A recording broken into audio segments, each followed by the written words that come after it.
Coming to you live from the Cowboys headquarters in Frisco. Deep in the heart of Texas, it's the Star at Night. Wow, dramatic much? Why are you getting in the way of my intro? You mean our intro? We're your hosts. I'm Kelsey Charles.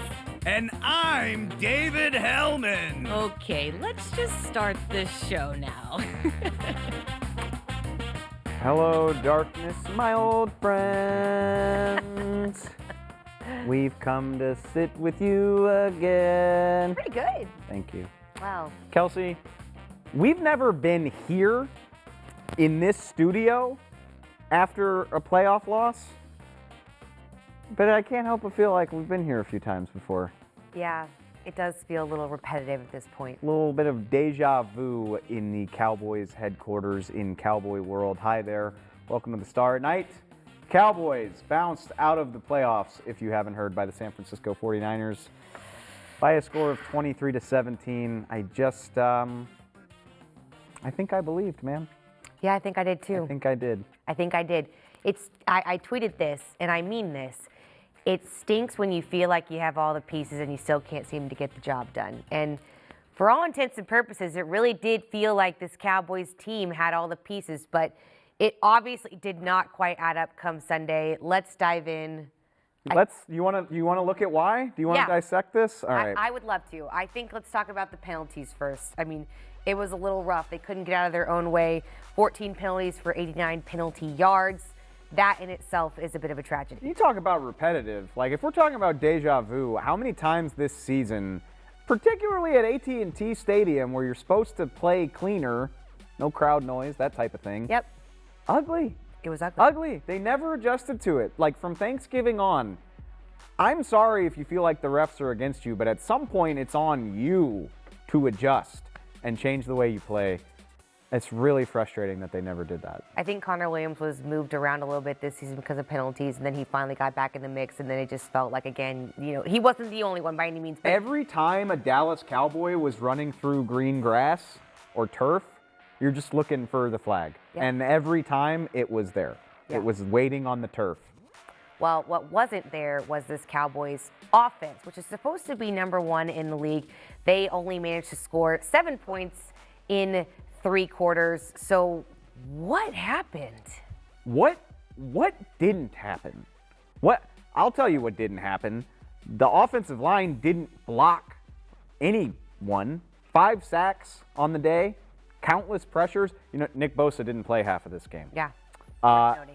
Dak Prescott, I understand, was pressured badly all afternoon. Didn't make many plays. Like, for the contract size and all that stuff, I get it. You need protection. You need help from the guys around you. Some of the onus is on you to lift your team up. A costly red zone interception that sets up the only 49ers score of the second half. It's not good. It's not good, man. Okay, so it's not much better on the defensive front, which, this defense has been touted as one of the main reasons why this Cowboys team has been able to stay within games and honestly win games. This might as well have been the Cardinal game all over again. Like, it's a red team. There's flags everywhere. They can't get to the opposing quarterback. And the defense got hung out to dry, in my opinion. Like, could they have played a better game? Sure. They didn't get any sacks on Jimmy Garoppolo, but they got a takeaway. They sparked some momentum in the second half. The first quarter was rough, which has been a theme for them all year. They played well enough to win. 23 points? Really? You think so? 23 points in a home game? Sure. Yes. All right. I think they played well enough to win. They didn't play great. I thought they played well enough. What about the 341 all-purpose yards that they allowed? Yeah, like I said, it wasn't their best game of the year. The 49ers scored 23 points. Anthony Brown gets a second half takeaway. Sure, Jimmy Garoppolo is a big part of that. Like, it was a terrible throw. They still made the play. Penalties wiped out some big plays. They couldn't get off the field on third down. I get that. But when you're looking at, like, the two facets of this game, who's more to blame? Definitely the offense. Boom, roasted, yeah. Done. Okay, so wrap it up and tie it in a bow for me really quickly. Give me a summary of how you would describe, let's just say the season and then that game.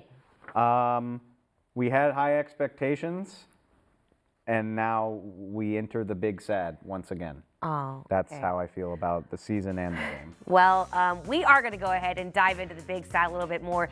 Some guys are feeling some of this big sadness. These two right here, we're going to talk about them and what it means for them coming up next. Cowboys Star at Night is brought to you by Academy Sports and Outdoors, the official sporting goods retailer of the Dallas Cowboys, AT&T, and by Favor, the official on-demand food delivery partner of the Dallas Cowboys.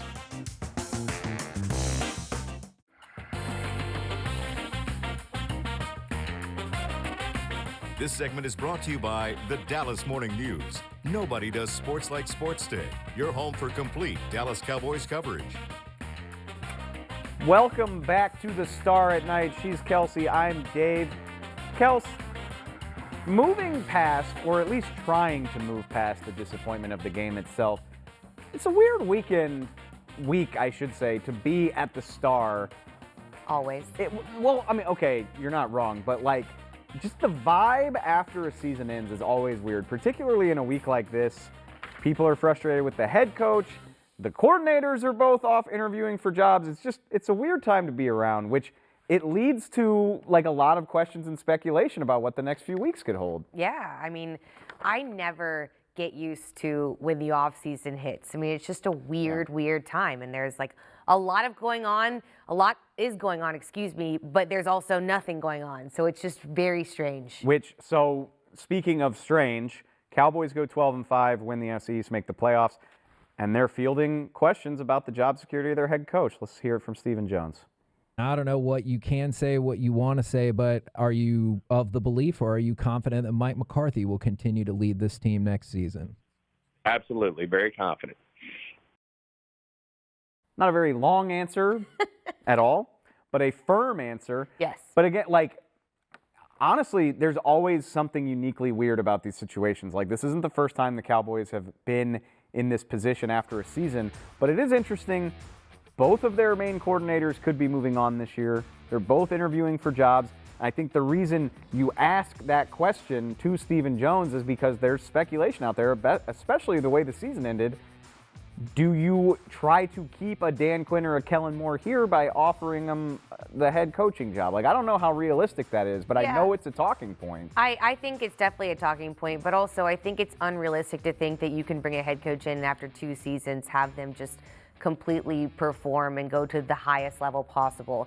I think that's worth keeping in mind. On the flip side, I think it's also worth noting that, listen, Dak is 1-3 in the postseason. McCarthy hasn't been there for 5 years. So while I always like to say that you really do need to add color commentary to the stat lines, I do think that's a pretty sobering statistic, and it's worth mentioning, especially when you think about the level of pay that, Dak's receiving. And granted, it was market value, but still he got paid nonetheless.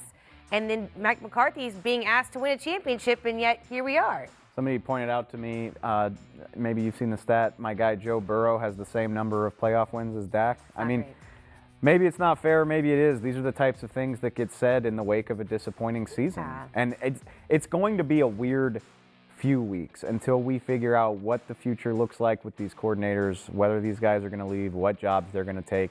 And like I said, it's eerily quiet from the Cowboys front office, and I think it will be until they have a better lay of the land. Do you have any idea what you think is going to happen in terms of who's going to be retained, who will go, or do you have any gut feelings, if you will? I think Dan Quinn's gone. He has to. I think he did such a good job with this defense. There's so many teams coming after him. I think last time I checked, he's got 5 interviews lined up. Yeah. That seems unrealistic. Kellen Moore is interesting to me. He's got interviews, but not the greatest final impression, right? 17 points in a home playoff game. I'm interested to see how that affects his future, but plenty more to sort out as the offseason gets underway. Until then, we will be talking in more detail about Dan Quinn and what next season might look like. This segment was brought to you by the Dallas Morning News. Nobody does sports like Sports Day. Your home for complete Dallas Cowboys coverage.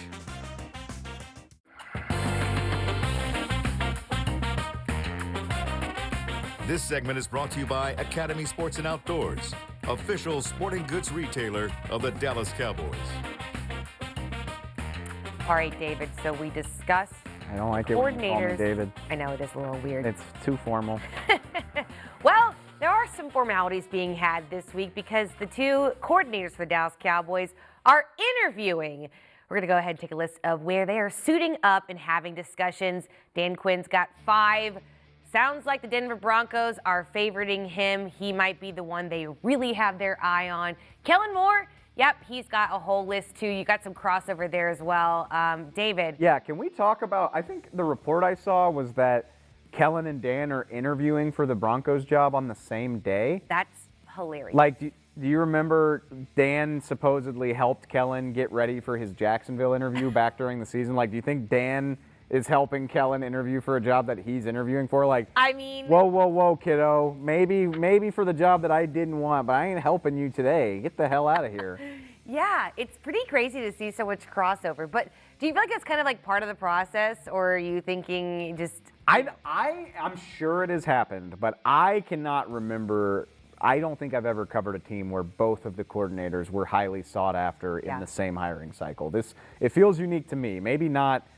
I'm sure the Patriots have had this happen with all the Super Bowl runs that they've been on, but it's new to me. Okay, so let's dive into Dan Quinn first. There's been a lot of speculation, but this hasn't just started now. We talked about what he's been able to do with his defense, despite the season not ending up as they would have hoped. But listen, let's face it, he's a player's coach. I just feel like a lot of these guys buy into what he's selling, and I think he's a very viable head coaching candidate. So do you think that Dan Quinn, realistically speaking, stays in Dallas, or are you like, listen, I mean, there's so many teams that could use him, and he's gone? The only way he's still here next year is if he means what he said, that he just loved having this job. I mean, he has been a head coach. It can kind of suck when it doesn't go the right way. Sure. Maybe he does enjoy just focusing on a defense and coaching talented guys like Micah Parsons and Trayvon Diggs. I doubt it. I do too. I doubt it, because guess what? There's plenty of defenses across this league with plenty of talent for him to coach. And at the end of the day, these guys want a shot to prove themselves on the biggest stage. McCarthy took a year off and used that as a catapult back into the league. Dan Quinn's done the same thing by revitalizing this Dallas defense. I doubt he lets that opportunity slip. I hate how much I agree with that statement, but good for him. He does deserve the opportunity. So, okay, so let's move on to Kellen Moore then. This one to me is the most curious because This is tricky. This is a roller coaster ride of a head coaching. I feel like for him, the track was pretty clear. Everyone's like, oh, he's the head coach in waiting, right? And like, we can't let him be stolen. And last year, everyone's thinking he's going to go to Boise, and now people are trying to get rid of him, at least on Twitter, right? Like, the Twitter GMs hate Kellen Moore these days. I'm laughing a little bit because we've definitely done a segment on this show back in October that was like, oh my God, Jerry, how are you going to keep Kellen Moore? Keep him at all costs. And now the same fans are like, Kellen, take a job, please. Go interview somewhere and take it and don't come back. Like, that's just the reality of this business. Like, you're as good as your last game.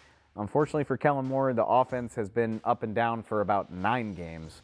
I'm curious to see, like, has the offensive performance in the second half of the season been good enough to merit a head coaching opportunity? If I'm being honest, I don't know if it has. Yeah. And so if you're making me bet on it right now, I won't be surprised if Kellen Moore is back for a 4th go-around here in Dallas. But Interesting things to keep an eye on. hey, that's what job interviews are all about, though. He could go in and blow somebody away, and this is all a moot point. We'll just have to wait and see. All right, well, he might not be the only one who will not be in Dallas next year, potentially. There's a whole list of guys who may or may not wear a star in their helmet next season. We're going to discuss those coming up next. This segment is brought to you by Academy Sports and Outdoors, official sporting goods retailer of the Dallas Cowboys.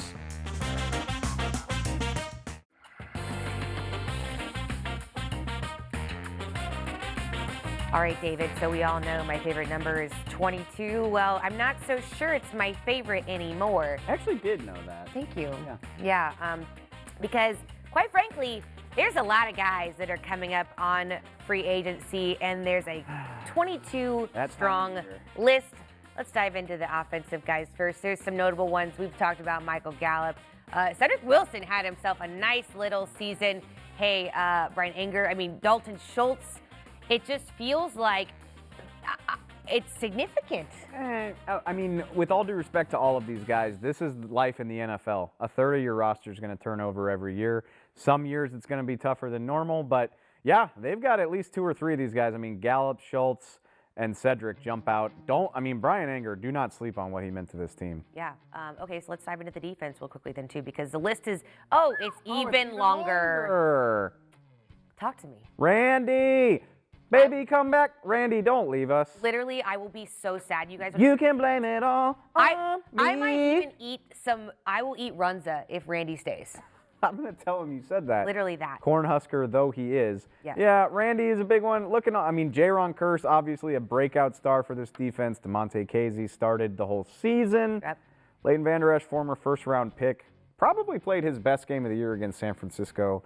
Maybe that's enough to get him a new contract here in town. But yeah, the list goes on and on. Carlos Watkins was a sneaky big contributor to that defense. Sure. Like I said, this is life in the NFL. You're gonna face these problems every single year. It was Dak Prescott at one point in time. It was Amari Cooper at one point in time. These things happen. Okay. Yeah. Well, let's dive in then, because I want to get your take on which one of these guys you think are more likely to return to the team. So you touched on it. One of the biggest ones that you can start out with is Cedric Wilson, Michael Gallup, and Dalton Schultz. Listen, they've all had solid seasons. We knew Gallup that he had a lot of injuries, but nonetheless, he was a contributor. So what do you feel like, who's most likely to return? Dalton Schultz is going to be a hard guy to keep. Honestly, if I'm going most likely, I would probably say Michael Gallup, and I hate that he's injured, but the injury maybe affects his market enough. Maybe he's willing to sign for a smaller deal, fewer years, fewer dollars, kind of a prove-it deal to get back on track. Maybe he wants to do his rehab here. Britt Brown does a fantastic job with the rehab program. He's helped so many guys back from injury. So I would say Gallup. Dalton Schultz, I'm not sure how you keep him without a franchise tag, just based on what he's done the last 2 years. Impressive. I think he's going to get a bag this offseason. So happy for him. He's lovely, and we love his wife, too. Okay, so let's talk about the safety position then here for a minute. This has always been a point of contention for Cowboys defenses. It feels like this team does not value the safety position. They finally found one. Wow, so you finally find a guy. You've got Kearse, you've got KZ, you also have Hooker. Hooker, yeah. Between the three of them, it's a little bit of a decent, solid lineup. But this is what's frustrating, and I get it. The season ends, and you want to get right into fixing the team to make another run. These are hard things to answer until you know who your defensive coordinator is. We don't know. We don't think Dan Quinn will be back next year. The scheme could change. You could have a whole new coaching staff in here with a completely different idea of the guys they like. Jaron Kearse, shoot, if I was Jaron Kearse, I would be like, hey, Dan, remember how you revitalized my career and turned me into a potential Pro Bowler? Yeah. I would like to go where you're going. That's what I would do if I were Jaron Kearse. Not bad. So these are just things that we're going to have to kind of wait and see on. But all three of those guys are players that I would like to have back, for sure. Okay, so let's stay on the defense here for a minute, too, because we mentioned Gregory. So Gregory, we also have LVE, and then Keanu Neal. So between those three guys, who, A, are you hoping to keep, and who do you think's most likely? First of all, Randy, get the bag, dude. By any means necessary, get the bag with everything that you've been through. But, again, this is such a long and complicated story. The Cowboys and Randy Gregory going all the way back to the spring of 2015. The Cowboys have stuck by his side. Against all odds, he has resurfaced to be a very productive player for them. I just want it to work out for both sides. I do too. I'm not a big believer in the hometown discount, but with all of this common history between those two sides, maybe this is a situation where you come to an agreement because of the history that you share.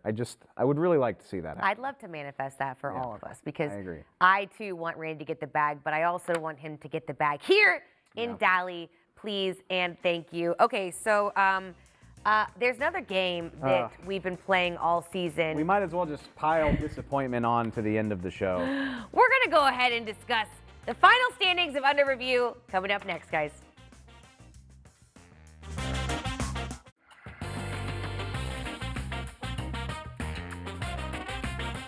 Cowboys Star at Night was brought to you by Academy Sports and Outdoors, the official sporting goods retailer of the Dallas Cowboys, AT&T, and by NFL Game Pass. You'll never miss a game again. Enjoy full and condensed game replays from Week 1 to the Super Bowl. Macbeth is in the news cycle right now. There's a Macbeth adaptation playing right now. That's really all I know about it. But Where are you going with this? I thought it was fitting because we played this game all year, and it was really just a tale told by an idiot, full of sound and fury, signifying nothing. Like we talked about this and bragged about this for 17 weeks. And we all sucked at it. Yeah. We all sucked at predicting these games, just like we sucked at predicting where this team was going to go. How do you feel, Kels? I just really feel like Bringing up the rear? Yeah. You know what? Yeah. I'm not even gonna, Baby got back, okay? I'm not even going to make fun of you because, like, I tied with the dumb fans who I've been making fun of all year, and we both finished with losing records. I would actually kind of give them the edge because technically, since this is your job, I feel like you should be better at this. But here we are. That's a fair point. This is, like I said, sound and fury signifying nothing. Like, much like the Cowboys season, it was a lot of talk and expectation throughout the year, and we're sitting here in January not feeling great about ourselves. Well, It's not a pleasant taste. Which I said I would eat a bar of soap last week. I'm not doing that because I wasn't wrong about that. I don't know if you were, though. I might as well have. Like, Yeah. I might as well, because that's how I feel right now. Well, guys, thank you guys so much for hanging out with us this season. We do appreciate it. For David Heltman and Kelsey Charles, this has been the Star at Night. We'll see you guys on the internet, though. Goodbye to TV.